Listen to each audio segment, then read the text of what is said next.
Bismillahirrahmanirrahim. Assalamualaikum warahmatullahi wabarakatuh. Bertemu lagi dengan saya, Iseti Hasanah, dalam pembelajaran biologi di kelas 11 IPA. Untuk kali ini kita akan melanjutkan pembelajaran kita mengenai sistem koordinasi, dan kali ini kita akan membahas tentang alat indera. Alat indera peranannya dalam tubuh kita adalah merupakan jendela yang bisa melihat atau mengetahui keadaan di sekitar kita atau di luar tubuh kita. Sehingga dengan adanya jendela rumah kita ini, maka kita bisa terhindar dari bahaya. Nah, dalam kaitan ini, maka alat indera itu merupakan reseptor khusus untuk menerima rangsangan.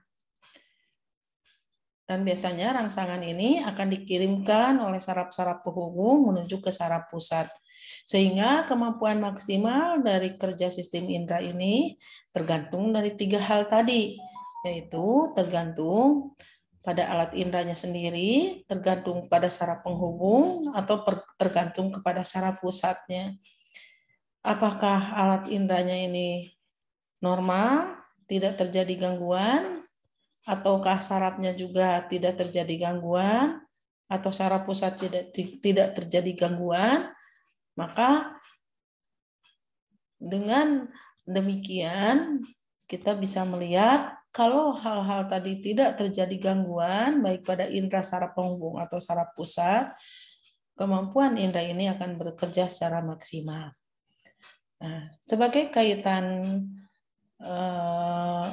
alat indera penerima reseptor, maka reseptor yang diterima oleh indera ini terdiri dari 3 macam, yaitu ada eksteroseptor. Eksteroseptor itu merupakan rangsangan yang berasal dari luar. Misalnya cahaya, bunyi, sentuhan, tekanan, dan sebagainya. Sementara intereseptor itu adalah rangsangan yang berasal dari dalam. Misalnya rasa lapar, ngantuk, nyeri, dan sebagainya. Sedangkan proprioseptor ada rangsangan itu karena adanya kerjasama dari otot.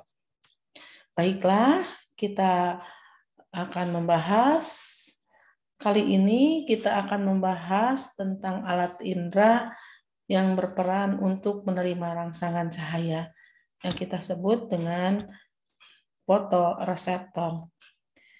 Tentu saja kita sudah tidak asing lagi. Alat indera yang berperan untuk menerima rangsangan cahaya ini adalah mata.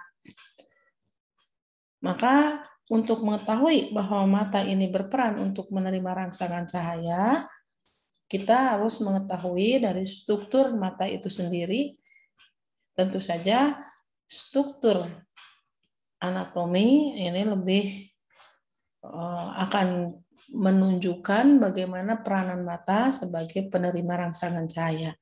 Oleh karena itu, bukannya kita tidak memandang penting tentang struktur morfologinya dari mata yang tertera di gambar ini, tetapi dalam kaitan mata sebagai indera penerima rangsangan cahaya, maka kita akan lebih mendalami tentang struktur anatomi dari mata sendiri. Struktur anatomi adalah struktur yang mengetahui tentang bagian dalam dari mata. Tentu saja dapat kita lihat bagian dalam dari mata ini kalau kita misalnya diiris melintang seperti ini. Terlihat di gambar bahwa mata ini terdiri dari 3 lapisan. Lapisan yang paling luar itu disebut dengan sklera.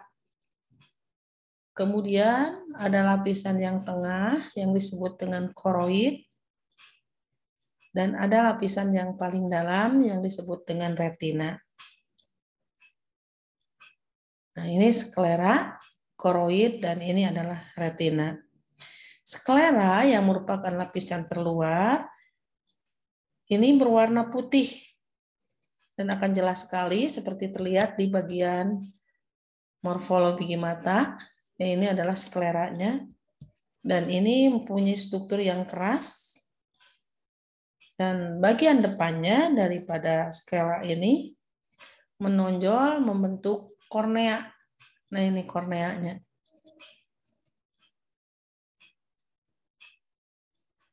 Kemudian yang kedua adalah koroid, yang merupakan lapisan tengah dari mata. Di dalam lapisan koroid ini banyak mengandung pembuluh darah.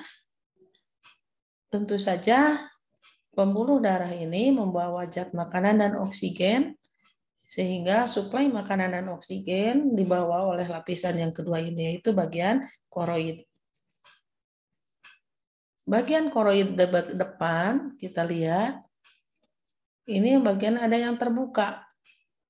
Ya, bagian yang terbuka ini disebut dengan pupil. Dapat terlihat jelas kalau kita lihat bagian morfologinya. Ya, ada bulatan di tengah-tengah iris. Ya, itu yang kita sebut dengan pupil. Jadi pupil itu adalah bagian dari koloid, bagian depannya tadi yang terbuka. Dan kita tahu bahwa fungsi pupil ini adalah sebagai lubang pada diafragma. Jadi untuk tempat masuknya cahaya. Sementara diafragma sendiri berfungsi untuk mengatur banyaknya cahaya yang masuk ke mata. Sehingga nanti objek itu akan tampak jelas dan mata tidak akan silau. Dapat kita lihat bahwa diafragma ini pada saat kita memandang sesuatu yang intensitas cahayanya tinggi. Ya, jadi ada proses pengaturan dari diafragma. Sel-sel koroid yang ada di sekitar pupil ini mengandung warna atau pigmen sehingga nanti akan mewarnai dari bola mata. Nah, namanya iris. Kebanyakan orang Indonesia pigmen yang dipunyainya adalah berwarna coklat atau hitam. Seperti orang-orang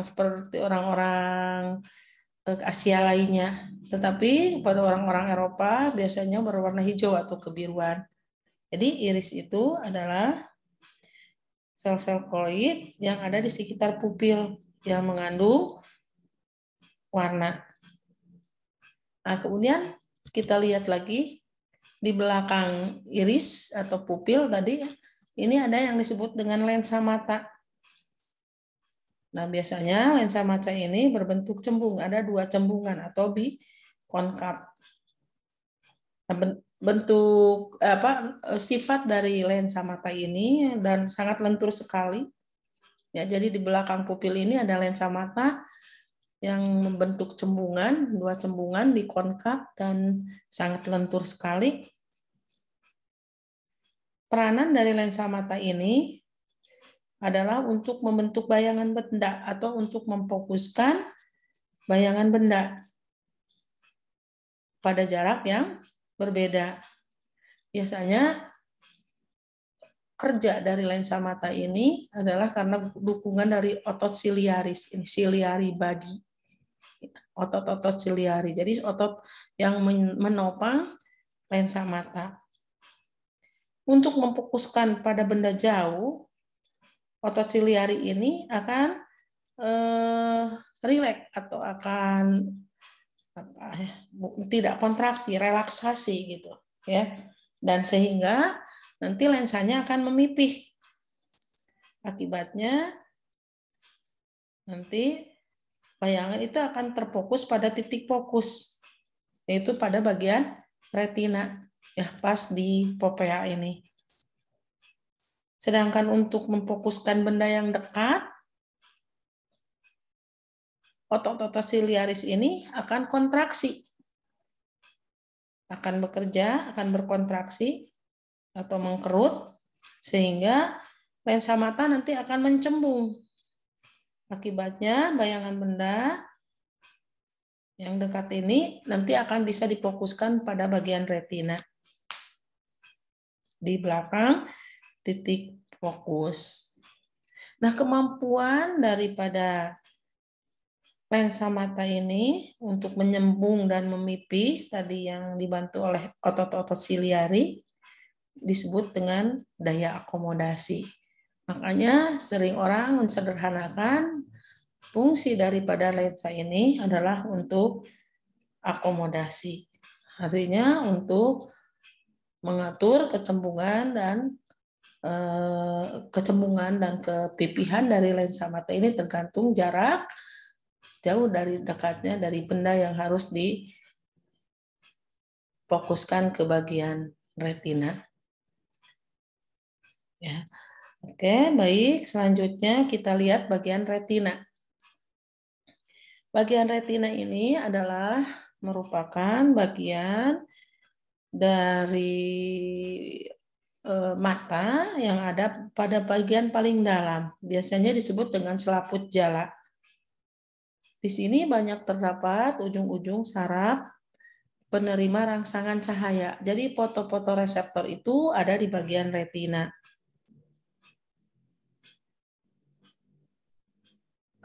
Akibatnya fungsi dari retina itu adalah untuk menangkap bayangan benda. Nah, untuk menangkap bayangan benda ini, tentu saja ujung-ujung saraf ini akan mempunyai karakteristik terhadap benda yang akan diterjemahkan oleh retina ini. Nah, biasanya di dalam retina ini terdapat dua jenis ujung-ujung saraf penglihat atau fotoreseptor. Ada yang berbentuk batang atau kita sebut dengan basilus, dan ada yang berbentuk kerucut atau kita sebut dengan konus. Yang berbentuk batang itu berfungsi untuk menangkap bayangan benda pada intensitas cahaya yang rendah atau redup. Dan basilus ini tidak bisa membedakan warna. Nah, sel batang atau sel basilus ini itu mengandung pigmen rhodopsin. Rhodopsin itu merupakan senyawa vitamin A dan protein. Rhodopsin akan terurai pada keadaan gelap dan rhodopsin akan terurai pada keadaan terang dan akan terbentuk kembali pada saat intensitas rendah. Nah, kemudian selain sel batang, di bagian retina ini juga ada fotoreseptor yang berbentuk sel kerucut atau konus. Fungsinya adalah untuk menerima bayangan benda pada cahaya terang. Dan sel konus ini bisa membedakan warna, terutama warna-warna yang pokok, yaitu biru, hijau, dan merah. Sel kerucut mengandung iodopsin. Ya. Nah, mungkin ini sebagai pengetahuan kita saja, kenapa pada orang yang menderita rabun ayam, maka pada saat intensitas cahaya rendah, dia itu tidak bisa melihat bayangan benda. Ya, jadi apanya yang tidak aktif? Yaitu yang tidak aktif itu adalah sel-sel batangnya. Ya. Kenapa sel-sel batangnya tidak aktif? Karena mungkin pada saat kecil ya, rhodopsinnya itu tidak terbentuk sempurna. Ya, karena rhodopsin itu merupakan senyawa yang terbentuk dari vitamin A dan protein. Jadi mungkin waktu kecil dia kekurangan vitamin A. Makanya anak-anak kecil sekarang oleh pemerintah digalakkan untuk meminum vitamin A. yang kita misalnya sudah tahu di posyandu itu sering diumumkan untuk pemberian vitamin A. Jadi maksudnya supaya bisa melihat maksimal pada keadaan redup ya dan tidak menderita rabun ayam. Kemudian yang kedua, tadi saya sebutkan bahwa rodopsin ini akan terurai pada intensitas cahaya yang tinggi. Jadi kalau kita misalnya habis upacara dari intensitas yang tinggi, kenapa pada saat kita masuk ke dalam ruangan kelas, maka sepersekian detik kita tidak akan bisa melihat bayangan benda gelap. Ya. Nah, itu. Jadi karena pada saat di lapangan upacara dengan intensitas cahaya yang tinggi, rodopsin yang kita punyai itu terurai dan akan terbentuk kembali nanti pada saat kita masuk ke intensitas yang rendah, yaitu masuk ke ruangan kelas. Ya, maka kenapa kita gelap sesaat, sepersekian detik, ya, itu adalah masa terbentuknya kembali rodopsin atau kita sebut dengan masa adaptasi. Ya, nah itu dia. Ya. Nah, kemudian mungkin yang lainnya tentang sel kerucut. Ya. Kenapa ada orang yang tidak bisa membedakan warna merah, hijau, atau biru, ya, yang kita sebut dengan buta warna. Jadi buta warna itu terjadi berarti karena kelainan pada sel-sel kerucutnya. Ya, nah itulah bagian dari retina. Jadi di bagian retina ini terdapat ujung-ujung saraf penerima rangsangan cahaya yang terdiri dari yang berbentuk batang dan berbentuk kerucut. Nah, kita lihat ini ada yang disebut dengan popea, ya, itu di pusat retina. Ada daerah yang kecil sekali yang disebut dengan popea. Apakah popea ini? Popea ini berdiameter sekitar 0,25 mm, ya, adalah bagian yang banyak terdapat sel-sel kerucutnya.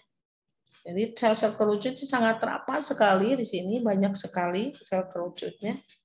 Akibatnya apa? Akibatnya kalau kita melihat bayangan benda pada saat terang, kan ini kan fungsinya adalah untuk melihat pada intensitas terang cahaya pada siang hari gitu, ya, maka bayangan benda ini akan sangat jelas sekali kita lihat. Atau kalau kita bisa melihat membedakan warna, jadi akan jelas sekali dapat kita lihat. Di bayangan benda inilah sel popea inilah yang nanti akan merupakan bagian yang akan menerima paling tepat bayangan benda. Ya. Nah, jadi ini sangat efektif sekali kalau kita bisa ingin melihat jelas bayangan benda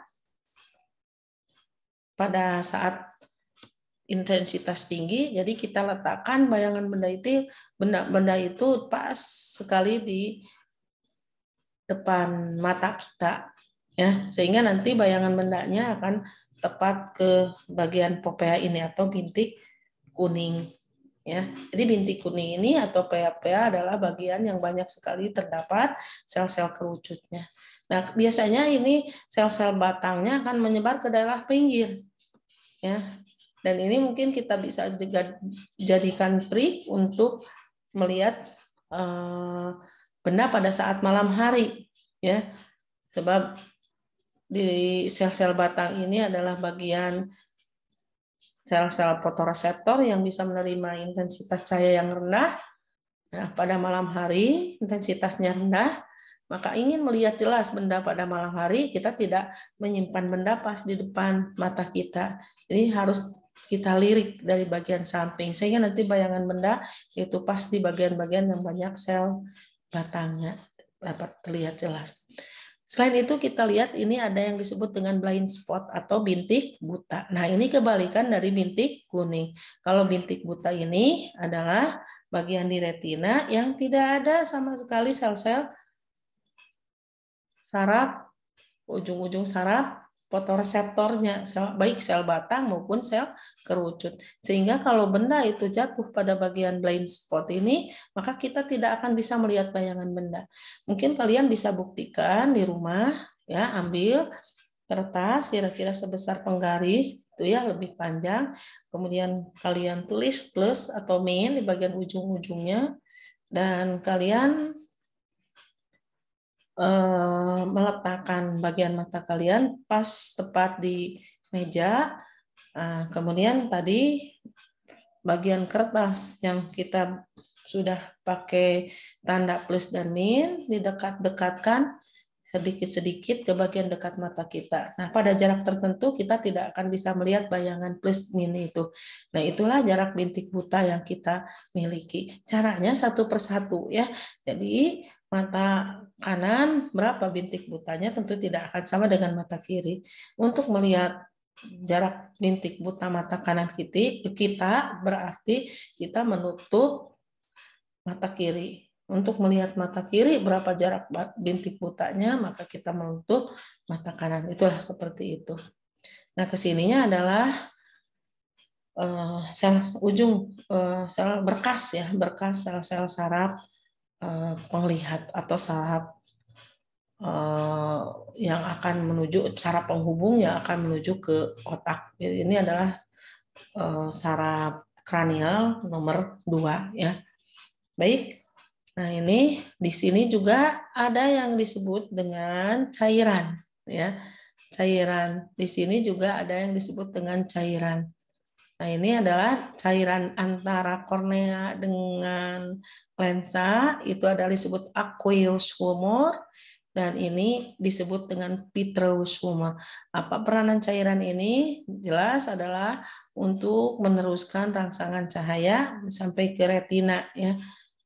Sedangkan fungsi lain adalah untuk memberi bentuk pada mata. Selain tadi seperti sklera juga adalah karena kaku tadi ya, maka sklera juga adalah untuk memberi bentuk pada mata. Inilah struktur anatomi dari mata kita ya. Dan bagaimana mata ini bisa berperan untuk melihat dengan anatomi seperti itu. Kita lihat bagaimana proses melihat pada mata ya. Tentu saja apa yang jadi reseptornya dulu di sini ya, apa yang jadi stimulusnya dulu ya, rangsangannya dulu. Apa rangsangannya? Ya, karena ini disebut sebagai fotoreseptor, jelas rangsangannya adalah cahaya. Jadi nanti cahaya terima oleh kornea ke aqueous humor, pupil, lensa, vitreous humor, retina di bintik kuning atau fovea, nanti dilanjutkan oleh berkas saraf optik, itu nomor 2 ya dari kranial, disampaikan ke otak, kemudian sampailah di bagian lobus occipitalis. Kita tahu lobus occipitalis adalah di bagian belakang kepala kita. Nah, kemudian oleh otak nanti akan diterjemahkan sebagai bayangan benda. Ya, diulangi. Cahaya, kornea, aqueous humor, pupil, lensa, vitreous humor, fovea, saraf optik, nomor 2, otak di bagian lobus occipitalis, kemudian oleh otak diterjemahkan sebagai bayangan benda. Nah, ini adalah bentuk-bentuk dari ujung-ujung saraf penglihat ya. Ini ada yang berbentuk konus kerucut, dan ini adalah berbentuk batang basius. Ya, baiklah. Jadi kita bisa melihat ada hubungan antara struktur dan fungsi, ya. Jadi dengan struktur yang seperti itu, maka fungsi dari mata adalah untuk melihat. Apa saja yang bisa menyebabkan kelainan-kelainan pada mata? Ini kelainan pada mata diantaranya mungkin kalian bisa melihat lagi selain yang saya sodorkan, ya, yaitu ada yang disebut dengan rabun dekat, hipermetrop, ada yang disebut rabun jauh, miop, kemudian ada astigmat, presbiop, buta warna, dan katarak. Ya, baik, kita lihat kelainan yang disebut dengan rabun dekat atau hipermetrop.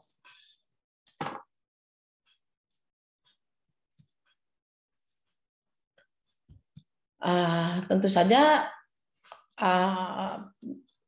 kita berbicara tentang ini ada tandingannya, ya. Jadi kalau ada kelainan berarti ada yang normalnya. Yang normalnya adalah disebut dengan emetropi, ya. Jadi normal itu karena daya akomodasinya itu dalam kisaran normal, yaitu jarak dekatnya ada 25 cm, jarak jauhnya tetap terhingga. Ya, ini adalah untuk rabun jauh tadi, ya. Maaf tadi rabun jauh. Oke. Jadi rabun jauh itu adalah kondisi mata yang menyebabkan objek yang letaknya dekat tidak terlihat jelas. Sementara objek yang letaknya jauh, jadi yang dekat terlihat jelas, yang jauh tidak terlihat jelas. Nah, biasanya kita sebut dengan mata minus, ya. Nah, disebut dengan mata minus, atau lebih ngetren disebut dengan miop atau rabun jauh. Nah, apa yang menyebabkannya adalah karena bola mata terlalu panjang atau lensa matanya terlalu cembung. Jadi nantinya kalau terlalu panjang, maka lensa matanya terlalu cembung sehingga bayangan benda jatuh di depan retina, ya. Jadi bayangan bendanya jatuh di sini di depan retina. Ini yang normal pas di popea, ya. Ini adalah yang mata minus. Jadi bayangan bendanya di sini. Jadi jelas kalau tanpa dibantu oleh lensa cekung atau lensa negatif, maka kita tidak akan bisa melihat bayangan benda. Jadi caranya adalah dibantu dengan lensa negatif. Apa saja yang bisa menyebabkan ini? Biasanya adalah bisa karena faktor keturunan. Jadi kalau orang tuanya ini mengidap penyakit ini, rabun jauh atau mata minus, biasanya ada anaknya mata minus. Atau bisa karena lingkungan, ya. Kita sekarang tidak jauh dari gadget ini atau HP, ya, mungkin, ya. HP ini akan bisa menyebabkan kita mempunyai mata minus, jelas, ya. Nah, dengan adanya HP atau alat-alat elektronik yang lainnya, kita sering melihat komputer atau TV dan sebagainya, ya. Oke. Kemudian yang kedua adalah rabun dekat atau kita sebut dengan hipermetrop. Hipermetrop itu merupakan kelainan di mana mata itu tidak dapat memfokuskan benda pada jarak dekat sehingga sulit untuk membaca. Nah, ini kelainan ini disebut dengan rabun dekat atau hipermetrop. Ya.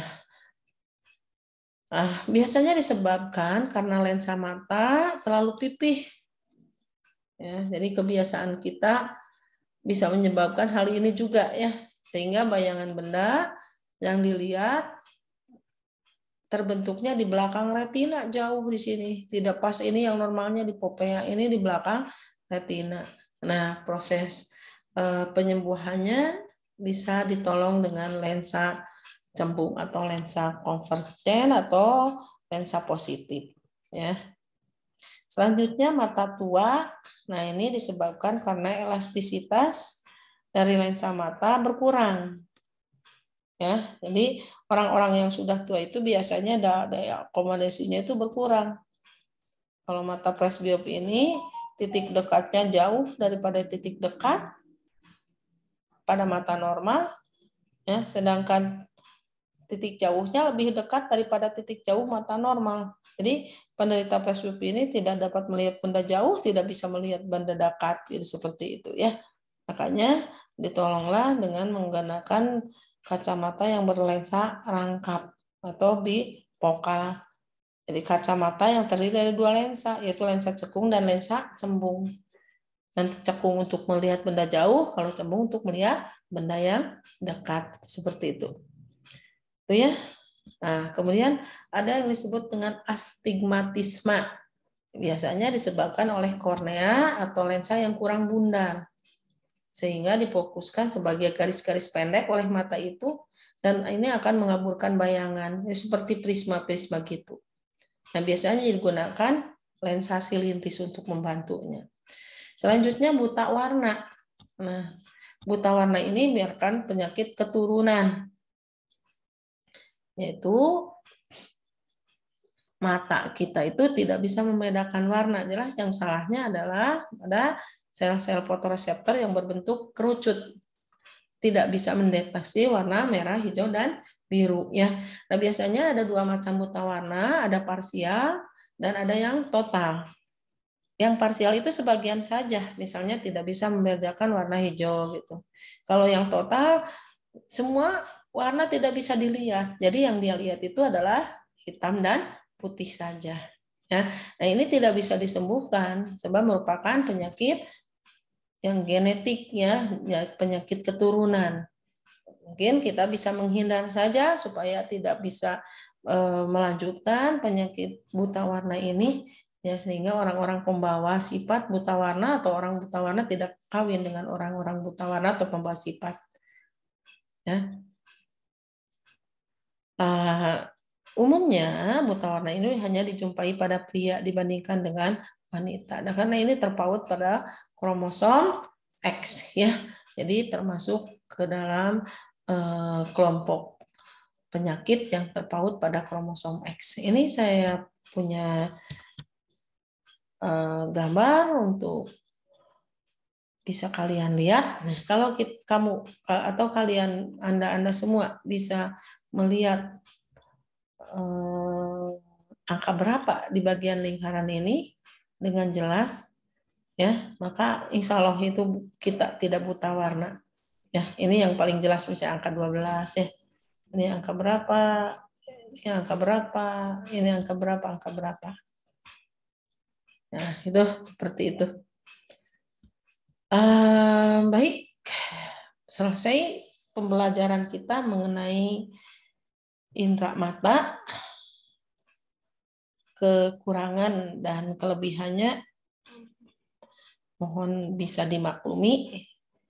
Saya akhiri pembelajaran kali ini dengan Assalamualaikum warahmatullahi wabarakatuh.